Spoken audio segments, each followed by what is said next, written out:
여러분, 오늘 저희들이 특별한 손님을 한 분 모셨는데요. 김취운 전도사님입니다. 김취운 전도사님은 서울에서 감리교 신학대학을 졸업하셨고요.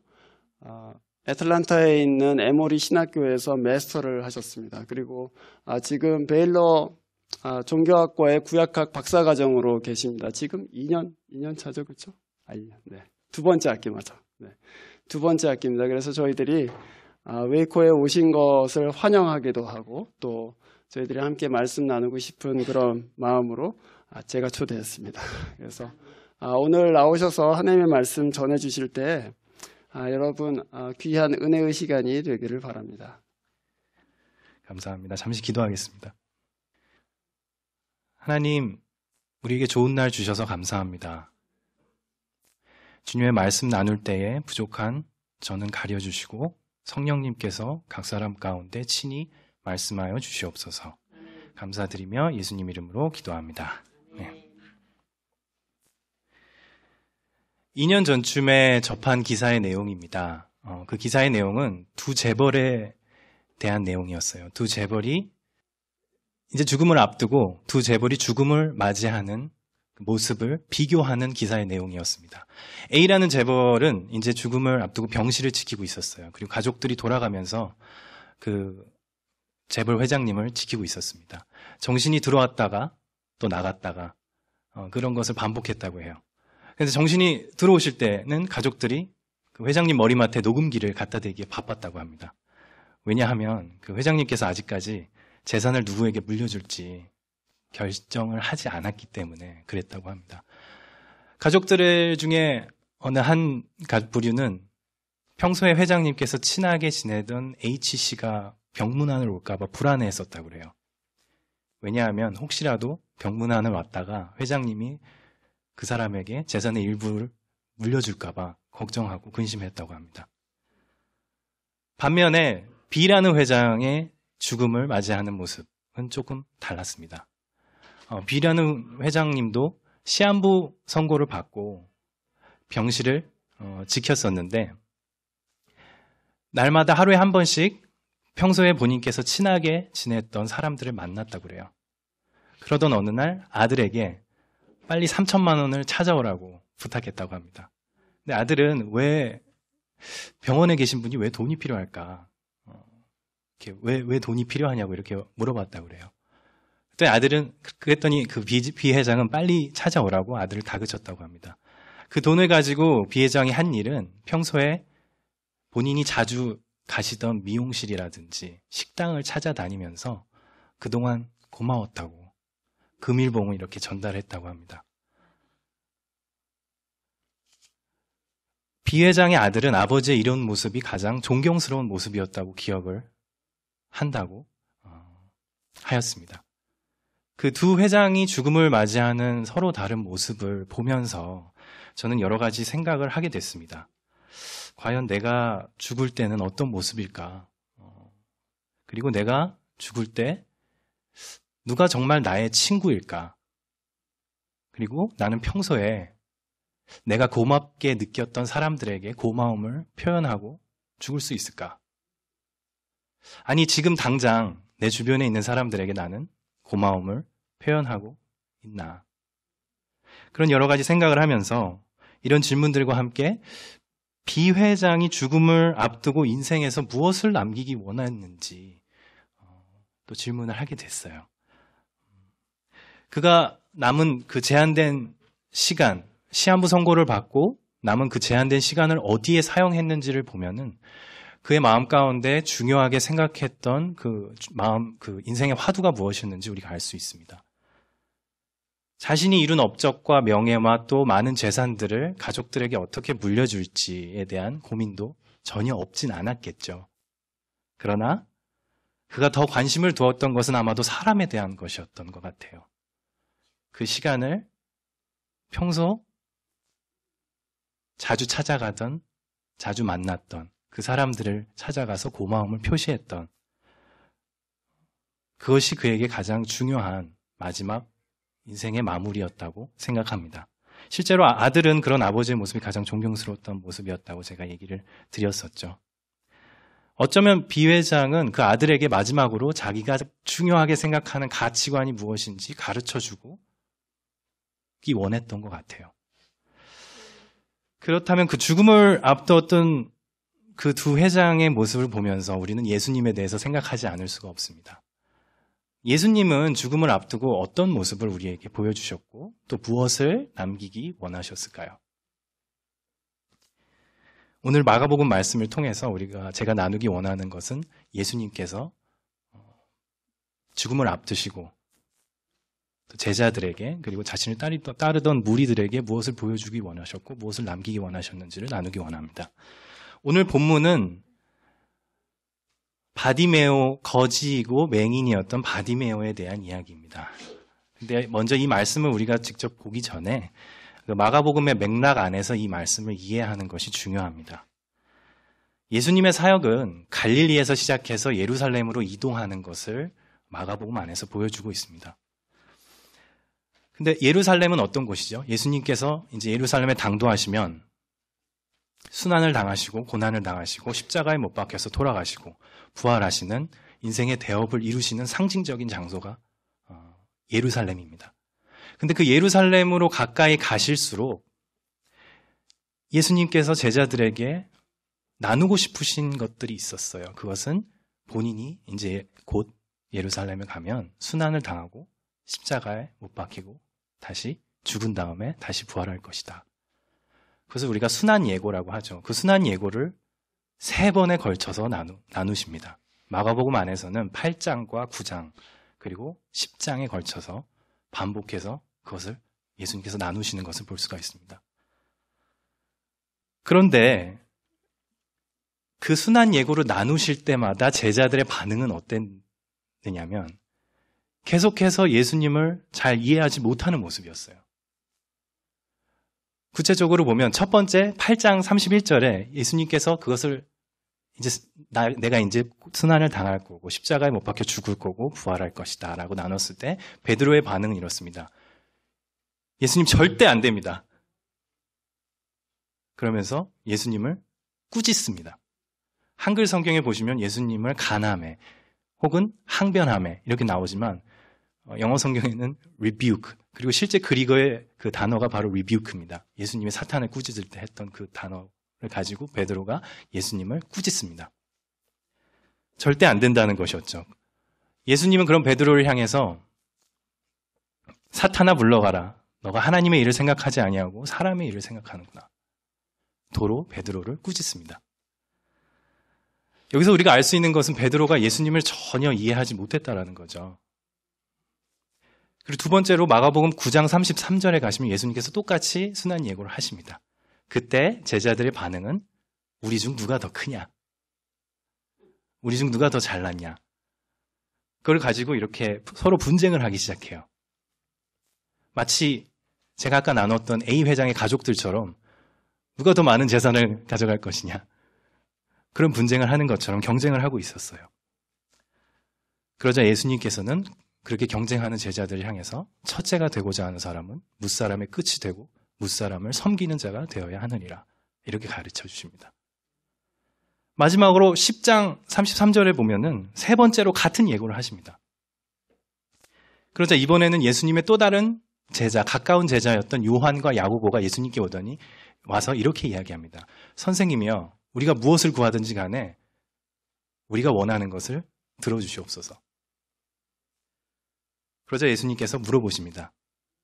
내게 무엇을 하여 주기를 원하느냐? 그러자 요한과 야고보가 주께서 영광 중에 계실 때 하나는 우편에 하나는 좌편에 우리를 앉혀주시옵소서.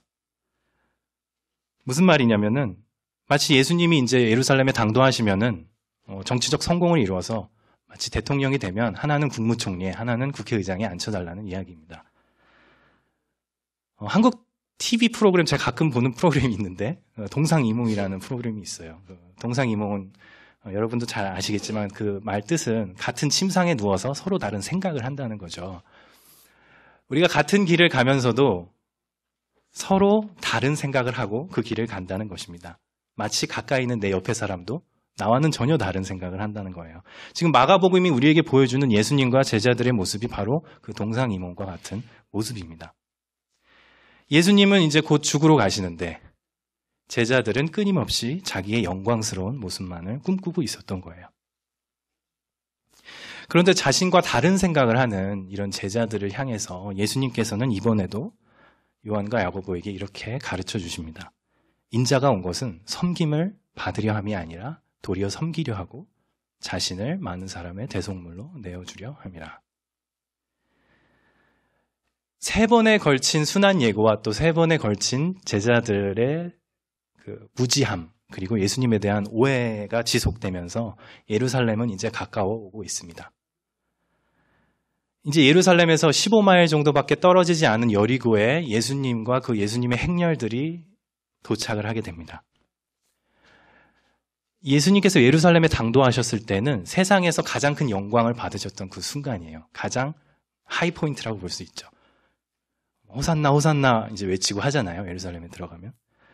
예수님에 대한 기대감이 엄청 부풀어 있을 그때라고 보시면 되겠습니다. 그때 그 행렬을 멈추게 하는 소리가 있었는데 그것이 바로 거지 맹인 바디메오가 한쪽 귀퉁이에서 외치는 소리였습니다. 그 소리는 다윗의 자손 예수여 나를 불쌍히 여기소서. 근데 예수님이 처음에 잘 못 들으셨던 것 같아요. 그러면서 무리들이 꾸짖어요. 조용히 하라고. 그랬더니 더 크게 소리를 지릅니다. 다윗의 자손이여 나를 불쌍히 여기소서. 그러더니 예수님께서 딱 돌아보세요. 이제 그를 데리고 와라고 이제 말씀을 하시죠. 근데 여기서 놀라운 것이 이 다윗의 자손이라는 타이틀, 이 호칭입니다.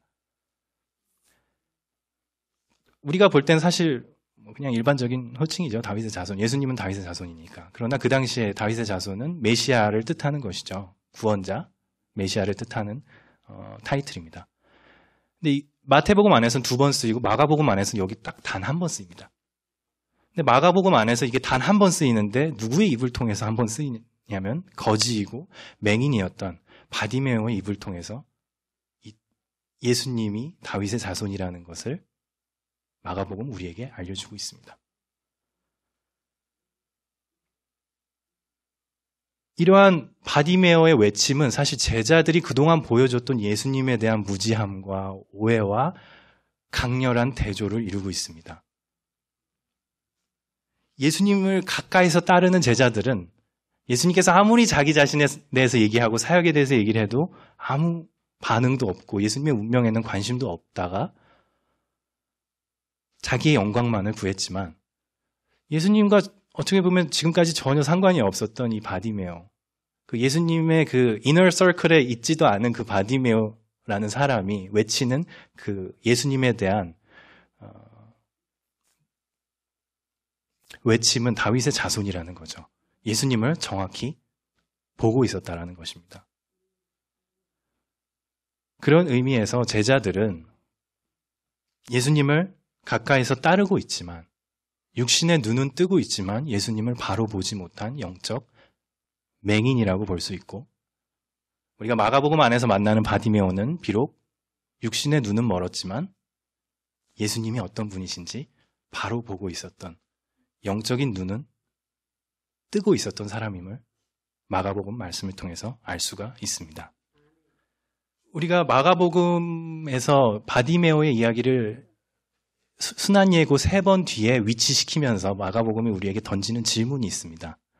그것은 누가 참 제자인가? 누가 참 제자일까요? 예수님을 가까이서 따르면서 예수님을 알지 못했던 제자들. 그리고 바디메오, 다윗의 자손 예수여 나를 불쌍히 여기소서. 예수님께서 바디메오에게 물어보십니다. 내게 무엇을 하여 주기를 내게 무엇을 하여 주기를 원하느냐? 보기 원하나이다. 아주 짧고 굵게 자기의 필요를 얘기하죠. 그가 곧 보게 되어 길에서 예수님을 따랐다고 나옵니다. 예수님의 제자가 된 거죠. 이 두 부류의 예수님을 따르는 두 부류의 다른 모습을 보면서 누가 참 제자인가 우리는 생각하게 됩니다. 마가복음은 그렇게 우리를 도전함과 동시에 또 다른 메시지를 우리에게 전해주고 있습니다. 그것은 예수님께서 이 두 부류의 모습을 보시고 예수님은 어떤 반응을 보이셨을까? 예수님은 어떤 생각을 가지고 있었을까? 마가복음이 우리에게 알려주는 그 예수님의 모습에 대해서 예수님은 어떤 분이신지에 대해서 제가 간략히 두 가지 나누고 말씀을 마무리하겠습니다. 첫 번째로 예수님은 우리를 긍휼히 여기시고 우리와의 관계를 놓지 않으시는 분이다.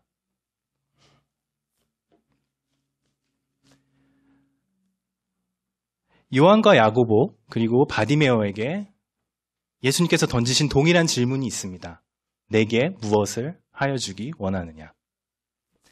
요한과 야고보는 자기 소욕에 따라서 하나는 우편에 하나는 좌편에 주님께서 영광 중에 계실 때 우리를 그렇게 앉혀주시옵소서, 우리를 좀 알아주시옵소서 이렇게 구했고요. 바디메어는 긍휼을 구했습니다. 그리고 보기 원한다고 했죠.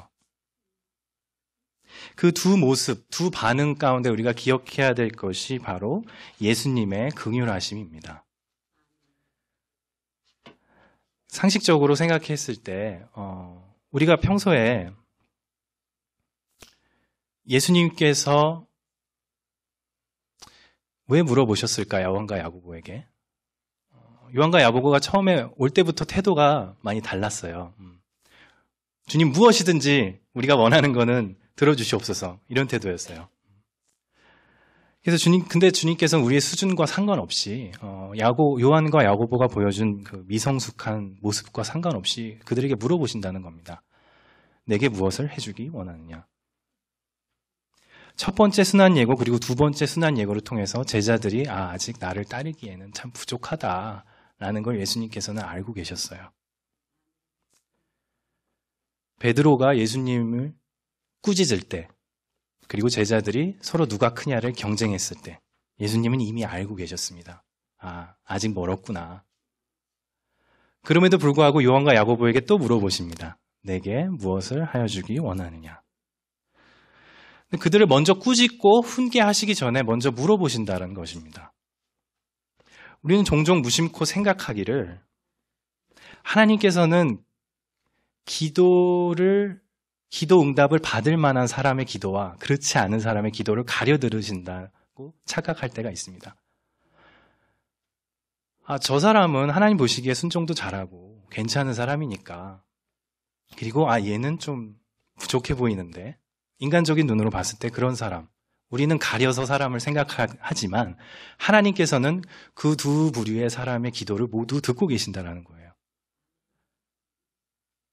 어쩌면 하나님께서 정말 가려 들으시나? 라는 생각은 일리가 있을 수도 있어요. 왜냐하면 우리가 드리는 모든 기도가 다 즉각적으로 응답되지는 않기 때문에 우리가 늘 기도 응답을 그렇게 받고 있지는 않을 때가 있잖아요.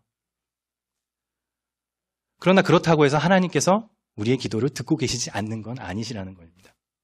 주님께서 물어보세요. 내게 무엇을 해주기 원하느냐?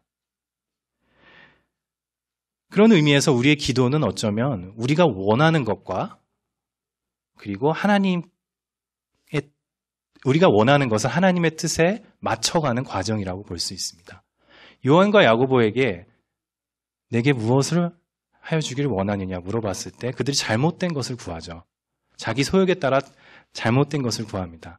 근데 그것에 대해서 예수님께서 그것을 포기하지 않으시고 그들을 가르쳐 주신다는 거예요.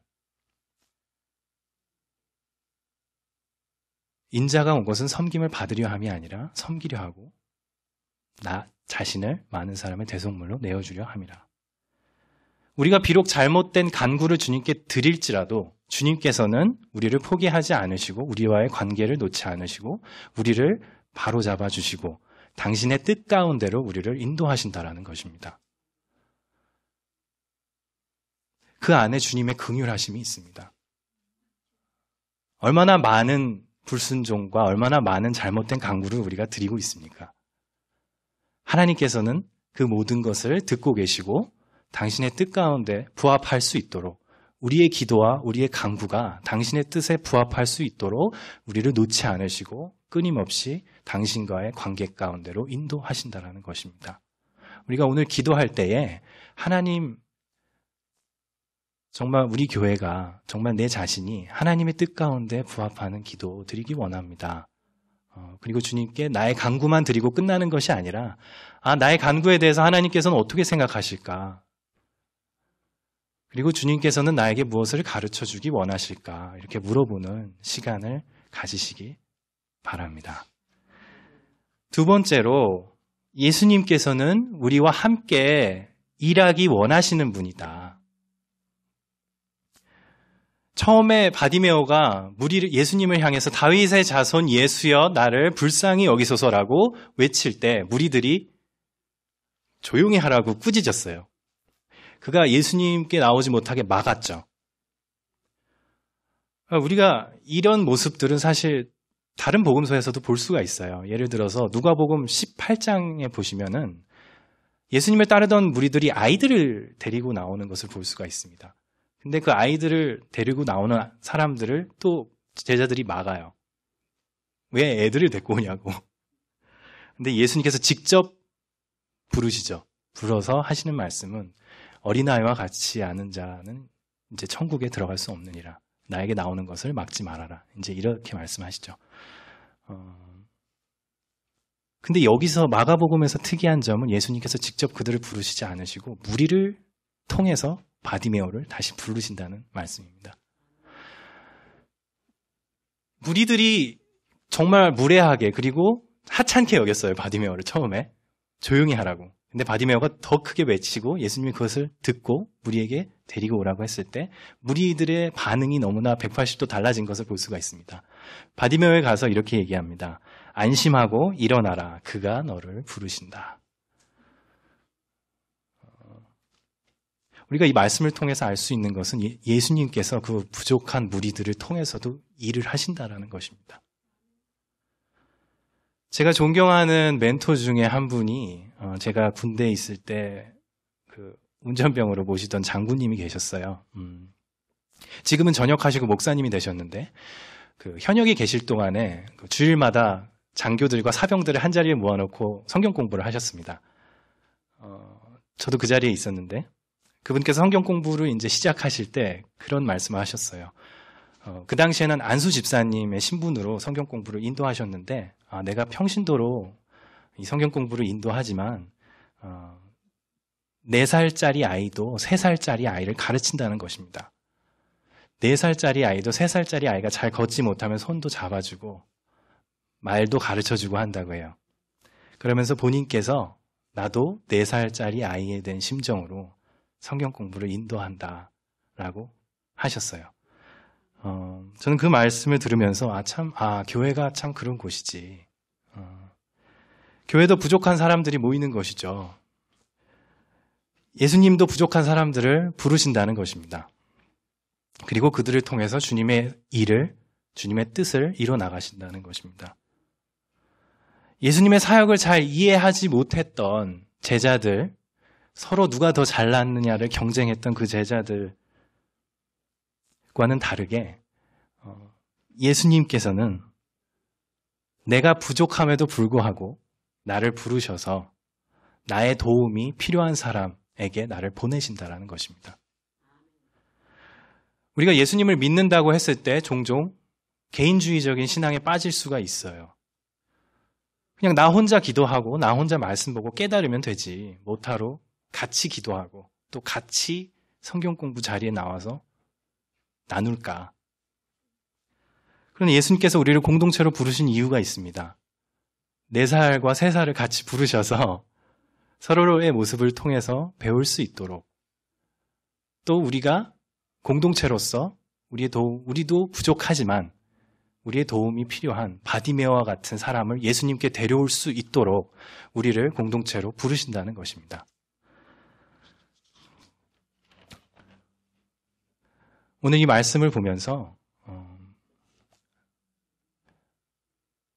나는 내가 무슨 예수님의 일을 할까? 혹은 나는 나도 참 바디메어와 같이 참 긍휼이 필요한 사람인데, 혹은 제자들 같이, 혹은 바디메오가 예수님께 나오는 것을 막았던 무리들과 같이 어떤 무리의 사람들과 내 자신을 통해서 어떤 무리의 사람들에게 내 자신을 발견하는지 모르겠습니다. 그러나 무리를 통해서 예수님께서 부족한 무리를 통해서 일하셨던 것처럼 오늘 나도 내가 부족함에도 불구하고 나를 부르시는 주님의 음성을 들으시는 귀한 하루가 되기를 주님의 이름으로 소원하겠습니다. 말씀을 정리하겠습니다. 오늘 말씀을 통해서 하나님께서 우리를 긍휼히 여기시고 또 우리와의 관계를 놓지 않으시고 또 우리를 통해서 부족한 우리를 통해서 일하신다는 것을 나누었습니다. 주님께서 죽음을 앞두시고 이 세상에 남기기 원하셨던 것은 사람들이었던 것 같아요. 당신의 제자들이었던 것 같습니다. 당신의 제자들이 끊임없이 자신을 이해하지 못하고 오해할 때 그들을 포기하지 않으시고 그들에게 가르쳐 주시고 이끌어 주시고 함께 일하기 원하셨던 예수님의 모습을 보았습니다. 오늘 본문 말씀 중에서 어떤 부류의 사람을 통해서 여러분은 자신을 발견하십니까?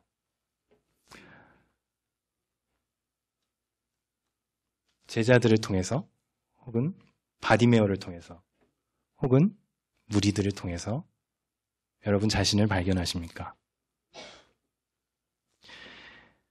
예수님께서 오늘 내게 무엇을 하여 주기를 원하느냐고 물으실 때 나의 솔직한 간구는 무엇입니까? 내가 가지고 있는 정답 말고 내 안에 정말 원하는 것, 하나님께 한 번도 드리지 못했던 그 마음속 깊은 곳에 내 소원은 무엇입니까? 주님께 그 소원을 드리는데 두려움을 갖지 마시기 바랍니다. 주님께서는 우리가 잘못된 간구를 구하더라도 그것을 당신의 뜻 가운데 맞춰갈 수 있도록 우리를 인도하시는 분이시기 때문입니다. 마지막으로 여러분은 그리스도를 따르는 자로서 세상에 어떤 유산을 남기기 원하십니까? 오늘 이 말씀에 비추어서 제가 마무리 기도하면서 마치겠습니다. 우리 잠시 기도하겠습니다. 긍휼이 많으신 하나님, 주님을 바로 보기 원합니다. 주님을 따르면서도 나의 욕심과 나의 소욕을 쫓아갈 때가 너무나 많습니다. 우리를 불쌍히 여겨주시고 주님을 바로 보고 따르는 자들로 우리를 인도하여 주시옵소서. 인자가 온 것은 섬김을 받으려 함이 아니라 섬기려 하고 자신을 많은 사람의 대속물로 내어주려 함이라. 주님의 말씀 기억하며 우리에게 주어진 날들 예수 그리스도의 빛을 비추며 살아가는 우리가 되게 하여 주시옵소서. 감사드리며 예수님 이름으로 기도합니다. 귀한 말씀 전해주신 전도사님께 감사드립니다.